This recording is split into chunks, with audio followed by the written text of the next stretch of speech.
When One Foot in the Grave aired its final episode in 2000, over 18 million viewers tuned in to say goodbye to Victor Meldrew, one of Britain's most iconic and curmudgeonly TV characters.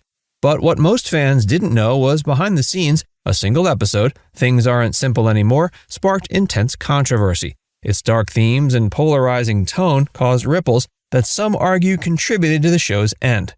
Today we're taking a closer look into the legacy of One Foot in the Grave, the controversial episode that caused a stir, and the reasons creator David Renwick felt he had no choice but to bring the beloved sitcom to a close. The rise of One Foot in the Grave. When One Foot in the Grave premiered in 1990, it stood out from other British sitcoms of the time. The show followed Victor Meldrew, a grumpy, recently retired man played by Richard Wilson, as he struggled to find purpose in a world he no longer understood. His misfortunes, often absurd, sometimes heartbreaking, were delivered with a unique blend of black humor and social commentary. Written by David Renwick, the series was not afraid to take risks. It tackled loneliness, aging, and frustration in ways that resonated with a wide audience. Viewers either saw themselves in Victor or knew someone like him. The show's success came from its balance of dark comedy and emotional realism.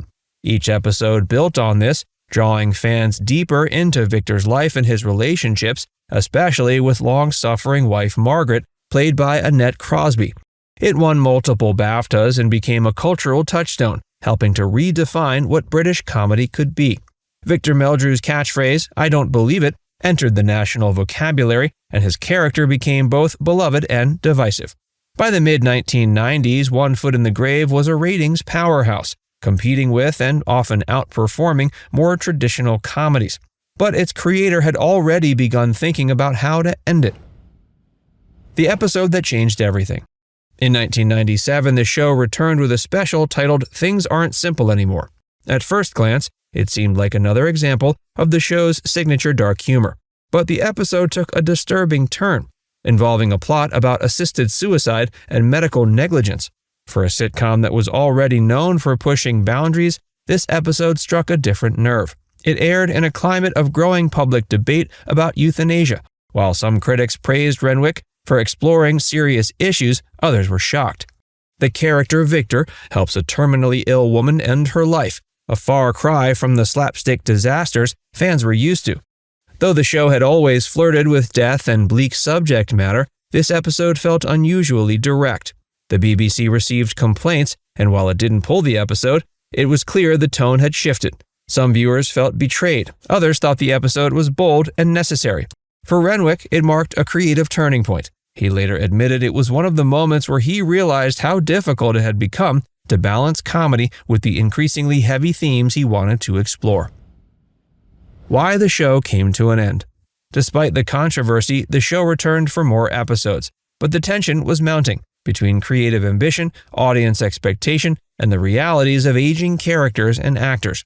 Richard Wilson himself had grown tired of playing Victor. He was often mistaken for him in public and worried he was being typecast as a bitter old man. David Renwick also saw a problem with longevity. Unlike other sitcoms that could meander indefinitely, One Foot in the Grave had always carried a sense of finality. Victor's battles with the modern world, his frustrations, and his constant setbacks all seemed to point towards an inevitable conclusion. So Renwick made the bold decision to kill Victor off in the final episode, Things Aren't Simple Anymore, having laid the groundwork for a darker tone. In the finale, Victor is hit by a car, an ordinary, tragic event that happens off-screen. The understated death caused shock and outrage. Some viewers thought the decision was too bleak, but Renwick defended the ending, saying he wanted to avoid the cliché of a last-minute happy twist.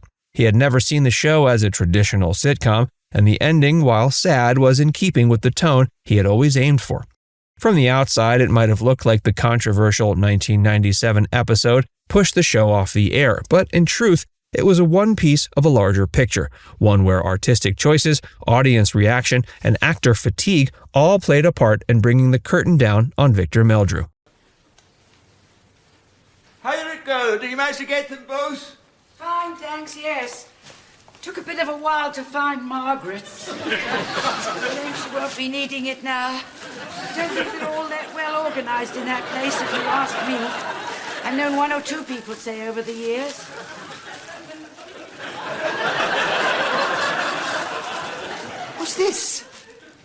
yes. She said they got almost all the beetroot out if you didn't look too closely. Myself, I can hardly see a thing. This! I mean, this isn't my suit. Isn't it? Where in the name of sanity did it come from? Oh, don't tell me they mixed up the tickets again. Mixed up the...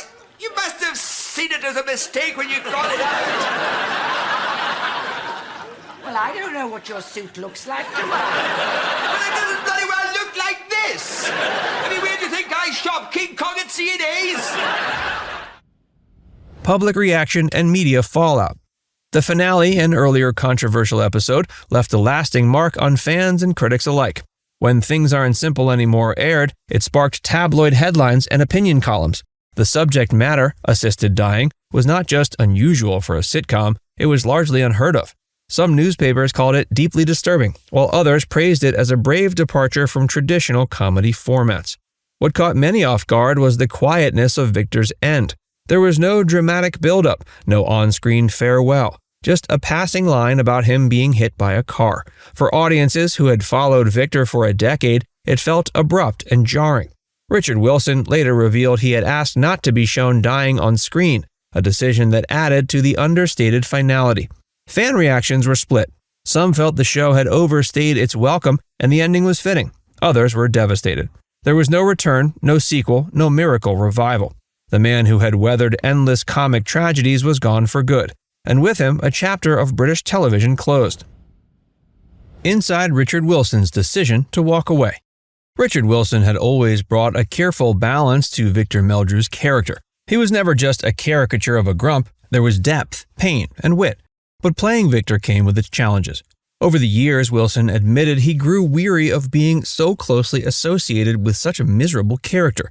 People shouted the catchphrase at him in public. Some avoided him altogether, thinking he was truly like the character he played. In a 2023 interview, he reflected that he had no regrets about leaving the show. He believed the character had run its course, and that continuing would have meant repeating old ideas. He was also in his 60s by the time the final episodes were filmed and had begun to focus on other projects in theater and television. Wilson has always defended the tone and arc of the show, even when it was darkest. He stood by the decision to kill off Victor, arguing it gave the character a kind of dignity. There was no desire to milk the success. One Foot in the Grave had done something few sitcoms dared. It ended on its own terms.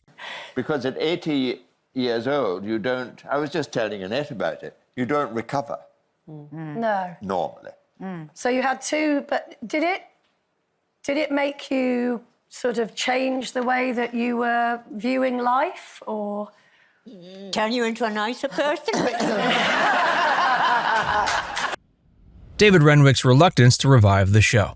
While other popular sitcoms from the same era eventually returned in some form, David Renwick has been firm in his refusal to bring One Foot in the Grave back. In interviews, he's described the show as having a very specific rhythm and tone, one that couldn't be recaptured without the original circumstances and cast. Renwick has pointed out that comedy built around Victor's frustration with life would not work in the same way today. The world has changed, and much of the humor was tied to late 20th century British society. He also believed that reviving the character after such a decisive and meaningful end would cheapen what they had achieved. There were rumors in the early 2000s of a possible prequel or even a one-off special, but none ever came to pass. Renwick continued writing for television, including work on Jonathan Creek, but he never returned to the world of Victor Meldrew. For him, the story was finished. The controversial episode, the bleak finale, and the decision not to revive the show all reflect Renwick's commitment to story integrity over public demand. One Foot in the Grave didn't just vanish, it left a scar, one filled with arguments, praise, outrage, and admiration. And that's exactly how its creator wanted it. Now it's time to hear from you. What's your favorite memory from the show? Let us know in the comments section below.